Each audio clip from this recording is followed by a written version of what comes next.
চরমনে পিশাচকে যারা ভণ্ড বলছেন ওরা সবাই ভণ্ড। আমি বলছি না জাতি বলবে, অপেক্ষা থাকুন। আমরা নাকি পড়াশোনাই করিনি।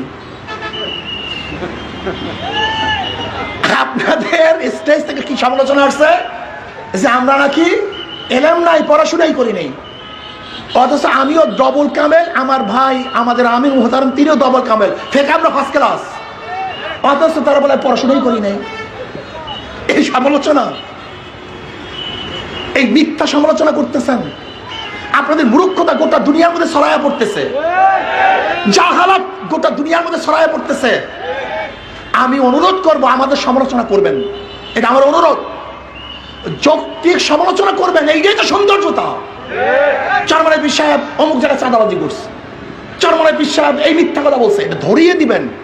চরমনে পীর সাহেব অমুক জায়গায় গুন্ডামি করছে, চরমনে পীর সাহেব অমুক জায়গায় অস্ত্রবাজি করছে, চরমনে পীর সাহেবের দলবল অমুক জায়গায় ধর্ষণ করছে, চরমনে পীর সাহেবের দলবল স্বামীকে বেঁধে রেখে স্ত্রীকে ধর্ষণ করছে, চরমনে পীর সাহেবের দলবল চাঁদা দেওয়ার কারণে মা সামনে থেকে যুবককে এনে হত্যা করেছে, চরমনের দলবল তারা চাঁদা না দেওয়ার কারণে মানুষকে পাথর মেরে ফেলেছে। বলুন আপনারা সমস্যা কি? সমস্যা কি? এইটাই তো বলবেন নাকি ভাই? বললাম সাংবাদিক বন্ধুরা, এই জন্য আমরা গণতন্ত্র, এইটাই তো গণতন্ত্র।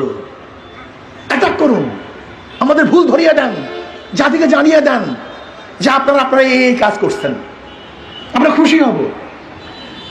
কিন্তু কিছু না পেয়ে আমরা পড়াশোনা করি নাই, মিথ্যা কথা বলি, গাঁজা খাই, নেশা করি, ভণ্ড। শোনেন, চরমনে পিশাচকে যারা ভণ্ড বলছেন ওরা সবাই ভণ্ড। আমি বলছি না জাতি বলবে, অপেক্ষা থাকুন।